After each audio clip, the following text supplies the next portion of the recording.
საქართველოს მხრიდან, როგორც ჩვენ მონაწილეები გვეუბნებიან, ძალიან არის შემცირებული ქართული ოცნების ხელისუფლების წარმომადგენელთა მონაწილეობა ამ შეხვედრაში, მაგრამ მასში მონაწილეობენ ინიციატივა ჯერ საქართველოს წარმომადგენლები და ამ ინიციატივის დამფუძნებელი ვიქტორ ყიფიანი არის ახლა ჩვენთან სტუმრად. მოგესალმებით ბატონო ვიქტორ, მადლობა. რომ შევხვდით აქ ერევანში და ვისაუბრებთ ამ შესახებ. ჯერ პირველ რიგში მინდა გკითხოთ ირაკლი ყობახიძისა და ზელენსკის შეხვედრაზე. თქვენი აზრით, რას უკავშირდებოდა ეს იყო მართლაც უკრაინული მხარის ინიციატივა თუ არა და რა შეიძლება მოჰყვეს ამას გაგრძელება? ჩვენ ესე მოვისმინეთ ბატონი ყობახიძის მხრიდან, რომ ეს იყო უკრაინული მხრიდან ინიციატივა, მაგრამ ალბათ მექანიკას არსებითი მნიშვნელობა არ აქვს. ერთის მხრივ, როდესაც პირველად ეს კადრი ვიხილე, ბუნებრივია დადებითი ემოცია დამეუფლა, მაგრამ იმის გააზრებით, როდესაც ჩვენ მოვისმინეთ შეფასება ბატონი ყობახიძის, რომ ამ ურთიერთობების, ამ საუბრის შედეგად განხილული იქნა ოქრივი ურთიერთობების საკითხები, გამიშთა სკეპტიციზმი ორი მიზეზის გამო. პირველი, ასეთი ხანმოკლე საუბრის პროცესში იმ მემკვიდრეობითობის გათვალისწინებით, რაც დააგროვდა ქართულ-უკრაინულ ურთიერთობებში, კრიზისის აღმოფხვრა ან რაიმე არსებითის დასახვარი ძალიან რთული.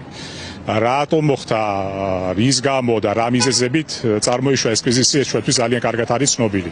ეს ერთი და მეორე. როდესაც საუბარი არის კრიზისის გადალახვაზე, სულ მცირე საქართველოს ხელისუფლებას უნდა კონდეს ორი თვისება. საკუთარი მოსახლეობის თვალში, მაგრამ საერთაშორისო პარტნიორების თვალში. ეს არის სანდოობა და ეს არის კომპეტენცია. ჩვენ და სამწუხაროდ, ერთის მხრივ და მეორეს მხრივ ქართული ხელისუფლების მხრიდან, ქართული ოცნების პრემიერის მხრიდან, ქართული ოცნების ხელისუფლების მხრიდან ძალიან მწვავე დეფიციტს ხედავ და განვიცდით. კი ბატონო, ჩვენ ძალიან ბევრი წუხილი მოვისმინეთ ასევე იმასთან დაკავშირებით, რომ ასეთი სამიტი, რაც ახლა ერევანში იმართება, სულ თავისუფლად შეიძლება გამართული იყოს საქართველოში, მაგრამ ეს არ მოხდა, ხომ? მიუხედავად იმისა, რომ საქართველო ფორმალურად ბევრად წინ არის სომხეთთან დაკავშირებით, თუნდაც ის, რომ კანდიდატის სტატუსი აქვს ამ ქვეყანას. რას უკავშირდება ეს? რატომ, არ ვიცი, სპეციალურად რამე ხელშეწყობით ხდება ის, რომ ეს ამ ურთიერთობებმა ევროკავშირთან უკან დაიხიოს? რას ცდილობს სომხეთი გაცილებით უკეთ საქართველოს? სიმართლე გითხრათ, როდესაც დღეს ერევანში ჩამოვედი, კარგი გაგებით თეთრი შურით აღვივსე. ვინაიდან დღეს სომხეთის ერევანი სუნთქავს ევროპით და სუნთქავს დასავლური ცივილიზაციით. ეს ის ესტაფეტა არის, რომელსაც ჩვენ წლების განმავლობაში რეგიონში წინ მიუძღვებოდით. ალბათ ერთადერთი სანუგეშო ამ მხრივ არის, რომ ეს ესტაფეტა ჩვენ გადავეცით ჩვენ მეზობელს, ჩვენ დაუნებლიეთ. და იმედია, რომ ამ ფერხულში ასევე მალე ჩავდგებით. სხვა საკითხი ალბათ თქვენ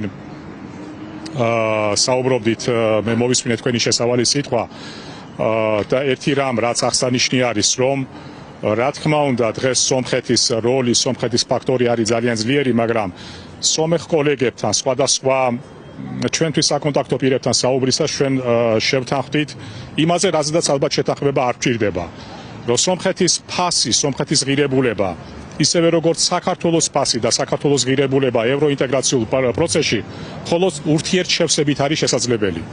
რომ ჩვენ საერთო ძალისხმევით შეგვიძლია ევროპა უფრო მჭიდროდ დავაბრუნოთ რეგიონში და ჩვენ რასაც დღეს ვუყურებთ სოფო ერევანში, რაც ჩვენ ვნახეთ დღეს, რასაც ვიხილავთ ხვალ ერევნის დიალოგის ფორმატში არის ის, რომ სომხეთმა თავისი ხელი გაუწოდა ევროპას და ევროპა მას ეს ხელი ჩაჭიდა. ეხლა რაც შეეხება ჯერ საქართველოს ორიოდე სიტყვით, მაინც მინდა ვთქვა, რომ ჩვენ იმ შეხვედრების ფონზე, რაც ჩვენ ვნახეთ საქართველოს ოფიციალური დელეგაციის მხრიდან და რამაც გაგვიჩინა მწვავე დეფიციტი, გასაგებ მიზეზთა გამო, ხვალ და ზეგ ერევნის დიალოგის ფარგლებში ვეცდებით, უჩვენოთ ალტერნატიული საქართველო, უჩვენოთ განახლებაზე მიმართული საქართველო, უჩვენოთ ცვლილებებისათვის მზა საქართველო და უჩვენოთ ისეთი ქვეყანა, რომელიც არა მარტო საკუთარი მოსახლეობის თვალში მზად არის აღიდგინოს სანდოობა, არამედ დაბრუნდეს რეგიონის გეოპოლიტიკაში და გეოეკონომიკაში. აი ეს იქნება ჩვენი ამ ორი დღის ალბათ მთავარი სამუშაო და მთავარი საზრუნავი. ერევნის დიალოგი, კი, რა ფორმატი ამ შემთხვევაში რამე კონკრეტული შედეგი დოკუმენტის სახით თუ იქნება, მოკლედ რაზე მსჯელობს ვის აერთიანებს და რატომ არ არის თქვენი ინფორმაციით ქართული მხარის ჩართულობა, გულისხმობ მაღალი რანგის ოფიციალურ პირებს? სხვათა შორის რომ გადახედოთ დამსწრეთა სიას, დანაკლისი აქაც იგრძნობა ქართული მხრიდან. ორი ოფიციალური წარმომადგენელი არის და პრაქტიკულად არ არის წარმოდგენილი არც მესამე სექტორი, არც ნებისმიერი სხვა სეგმენტი ქართული საზოგადოების, მაგრამ ამას კიდევ არ აუშავს, ამას კიდევ ეშველება თვითონ ერევნის დიალოგთან დაკავშირებით ეს არის უკვე ბოლო წლების განმავლობაში დამკვიდრებული რეგიონული ფორმატი, სადაც რეგიონის ქვეყნებს შორის და საუბარი არის არა მარტო სამხრეთ კავკასიაზე, არამედ უფრო დიდ რეგიონზე, ხდება აზრთა გაცვლა იმ პროცესებზე, რომლებიც მიმდინარეობს ეკონომიკაში, რეგიონის ეკონომიკაში, რეგიონის პოლიტიკაში, ენერგეტიკის კუთხით, ხელოვნური ინტელექტის კუთხით, მწვანე ენერგეტიკის კუთხით, მაგრამ ჩვენ ქართული წარმომადგენლობა, რომელიც ჩემი და ჩემი კოლეგის ნიკოლოზ ხატიაშვილის სახით არის წარმოადგენილი, გაცილებით უფრო დიდი ამოცანის წინაშე დგავართ, რომ ის დეფიციტი და ასე არ მინდა ჩამეთვალოს რაღაც მომავალ განცხადებად, რასაც დღეს ქართული ოფიციალური პოლიტიკური აზრი ტოვებს,